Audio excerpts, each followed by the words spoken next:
of the people I've always enjoyed seeing backstage and hearing stories about is the Barbarian. It seems like everybody has a good story about him, and I was wondering if you had any memorable experiences with head shrinker Sione. Oh, God, we call him Barb. Barb lived in Charlotte from the days that we were there in the 80s for Crockett, and I actually managed him and Warlord on an independent show just last year.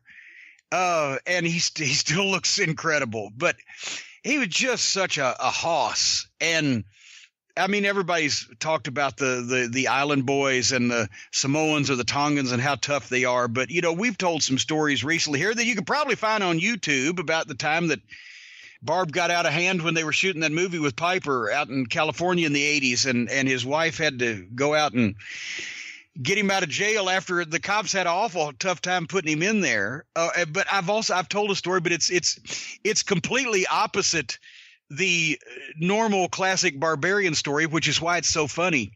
Because here's the Barbarian. I mean, my God, he ate mace and fucking didn't sell anything if he wasn't supposed to, and was so incredibly strong he could just pick you up and do anything with you, and just tough as nails.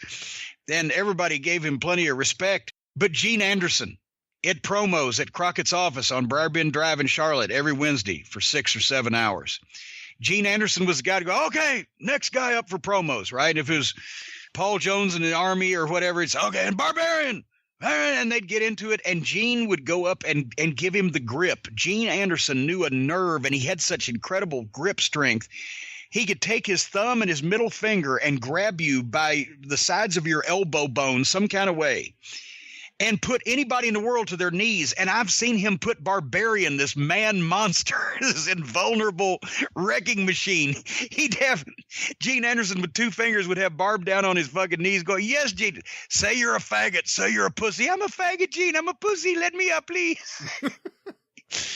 Oh, my God. It was fucking hilarious. But Barb has always been a great guy. And you know, like I said, he's barely changed. He still looks like a moose. And he just, he was the guy that rode with us when we went from Philadelphia to Washington, D.C. for the 1986 Great American Bashes. We're going from Veterans Stadium in Philadelphia to the RFK Stadium, I think it was, in D.C. And these shows, it's going to be the biggest thing that's ever happened. And everybody, the Horsemen are getting limousines and everything.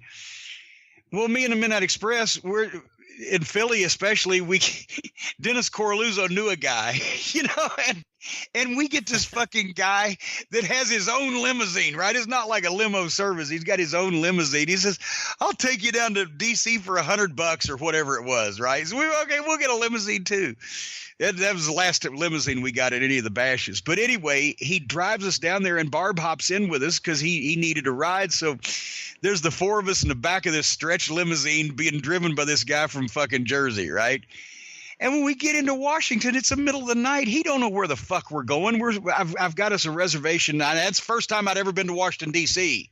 So I got us a reservation at what was allegedly a nice hotel downtown.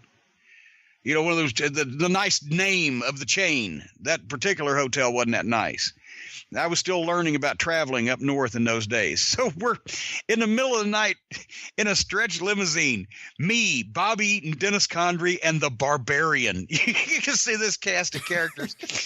We can't find the hotel. The guys were stopping and rolling down the window going, hey, yo, where's the such and such hotel? I'm from South Jersey, And so as we stop at this light, I think we're going to be mugged. Here's the hooker on the corner.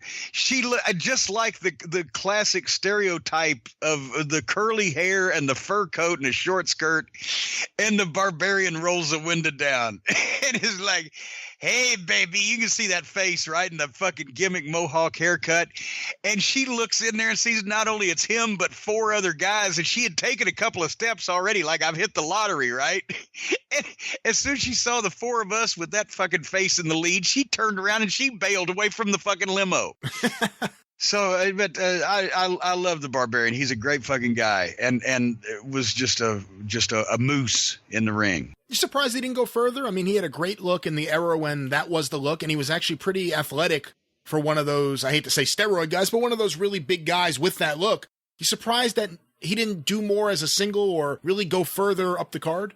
Well, and also bear in mind now when you say the steroid guys, he was big. I'm not denying that he might have partaken in his time, but he was that fucking he was huge. He wasn't that cut. He was huge and strong. But right, but he was the first class of those guys. But yeah, not necessarily the Road Warrior look, but the Road Warrior knockoffs. He could move better than the rest of them, though, and he was just more of a natural athlete. And I think maybe part of it was he got stuck being in tag teams for all that time.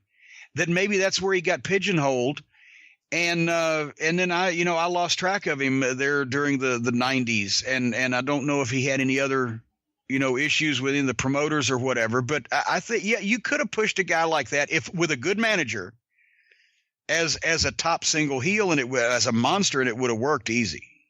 But nobody ever really did it. As a scaffold match survivor, I must think that you had some curiosity to see where the Road Warriors and the Powers of Pain would have gone with that scaffold match program. Oh, fuck. Yeah. Well, I knew where one of them was going to go, to the WWF, because nobody on either team was going to take that fucking bump. I don't know why they wrote it down on paper. Well, I'm sure we'll be discussing the scaffold match again in the future. I guess everybody knows before you give them the gong. Everybody knows before the Powers of Pain left, they bailed on the NWA. They had booked scaffold matches with them and the Road Warriors, and nobody on either team was good. Barbarian probably would. He would have taken it, but he shouldn't have, because at that body weight, and nobody else was going to take that fucking bump. I don't think Ellering was going to do it, and I wasn't going to switch fucking allegiances to come into that picture. So they had a scaffold match that nobody was going to be able to lose, probably. Yeah, Paul Jones wasn't taking that bump. Yeah.